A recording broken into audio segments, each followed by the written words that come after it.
Hello, so today I'm going to be making a Wellington boot holder, one of those platforms with lots of sticks coming out of it, so you don't have to bring your wellies inside and dirty your hallway.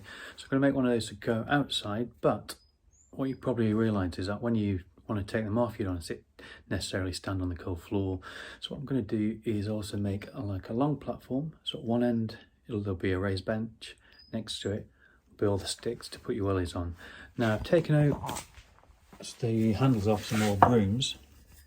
I'm going to measure these out, and those are going to be the stems where your wellies actually sit on the in. So I'll put a diagram, hopefully it's going to be in the corner, and that's what I'm going to aim to do this weekend. Here we go.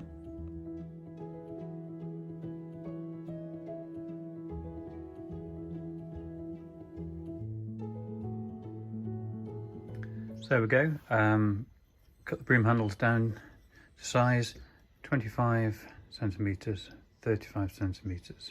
So out of the 120, managed to get a pair for children. So I've cut the lengths and the width to go across there. So essentially it'll sit something like that with the posts for the boots along here, and the back as well, front and back. And then on this side I'm going to build up a little stool so you can sit on there whilst you're changing and putting on your boots. What I'll do with these blocks at the front, rather than make it too blocky and take some of the squareness off, what I'll do, I'll just draw a line across there, and with a 45-degree cut at the front just to make it a bit, soften the edges a little. So that's what I'll do next. So the base frame will look something like this. So as I say, I've taken off 45 degrees just to soften it up a bit. I know it's quite heavy, juicy, unattractive wood, but get some nice paint on there and it'll come up a treat.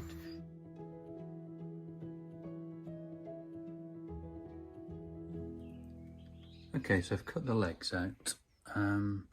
And there's a number of different ways of attaching it to the platform. I could just use some brackets. Obviously that's going to be quite ugly. Another way of doing it, I could use this to drill holes in there, and the screws would go in and all the way through, and you put a piece of doweling to cover it. That's one way, of course. If I wanted to chisel it out or get it sit in, I could use a chisel, quite energy intensive. I could also make cuts along the line. Many different ways of doing it. There's no right, there's no wrong. Generally it's about aesthetics. So, but what I'm going to have a try to do, move this to one side, you probably see, I'm going to use my saw. I haven't got a table saw, which you could run this over, but I'll use my Chopsaw and make many little grooves to a certain depth, and then hopefully just break them off with a chisel and cut them out that way. As I say, there's many ways of doing it. Maybe I could do the same thing, turn it over, use the bandsaw, but I'm going to give it a go with the Chopsaw.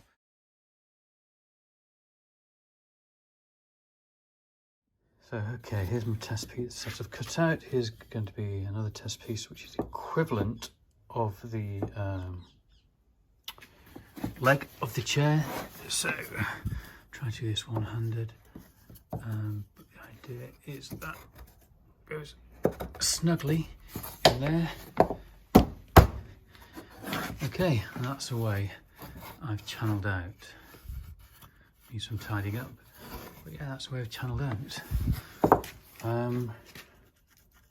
Where the leg will fit, to give it some, that's really sturdy, glue, and probably a couple of screws as well, just to make it 100% safe. So what I need to do now is do that with the real things, and off we go.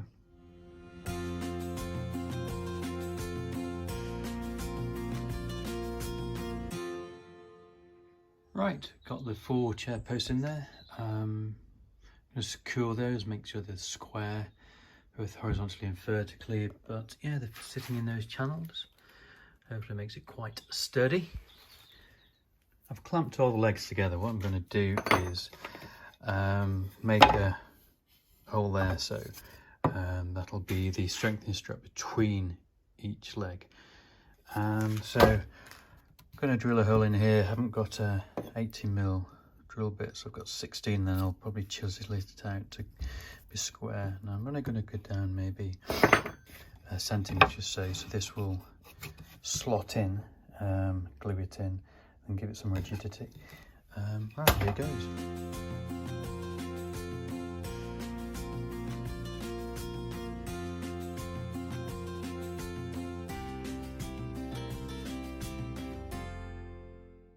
So I've drilled and chiselled out these gaps for where the horizontal strap will go to support the chair when it's down. So what I've done, just make sure that these are square. As you can see, square that way, and then also square this way as well. So just need to glue that in. Make sure it's the right size, of course, and then we've got the support for the legs of the chair. I've now got the legs secured in, glued and screwed from underneath, got the horizontals to stabilize it, and attached all the feet to keep it off the ground. Right, so I'm going to sand it down and then use a new drill bit, which I didn't have this particular size, 24, exactly the same size as the width of the broom handles. 1, 2, 3, 4. I need space for 5 just in case we want extra boot. I've drilled 6 of the 8 holes, so I've just got the last 2 to do.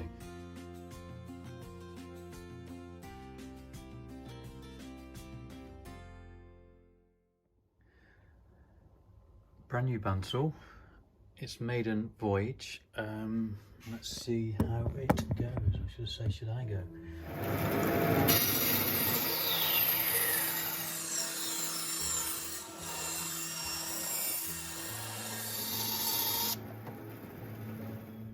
Right, so this is a piece of 2 80mm pieces of ply stuck together, which are laminated overnight, and I used my bandsaw, as you've just seen, and to cut out these rounded corners for the chair. Now I've sanded it down. Gotta say, got a nice, really nice feel to it. I'm not going to stain this. I think I'll just put some clear varnish on. We'll see. Do a test piece, but still needs to do a bit of sanding down. But yeah, that'll sit quite nicely. So on top there. So all that'll just need painting tomorrow. What I decided to do is put in a supporting screw as well, knowing how rough the kids can be, just pulling it off straight away. So the posts go down about a centimetre or so. Got these screws which will go another 15mm above, so hopefully there's going to be about an inch worth of hole there as well. So I'm going to do that to all 8, just to give it a bit of extra rigidity.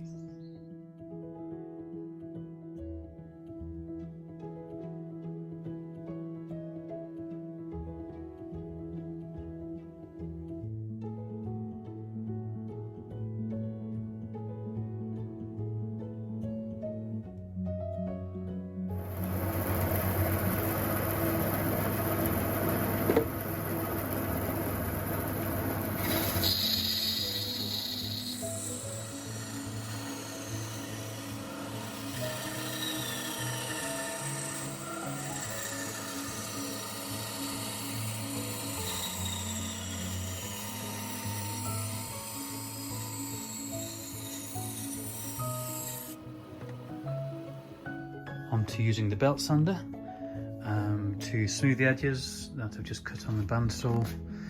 Far easier doing it this way than using one of the detailed sanders. On we go.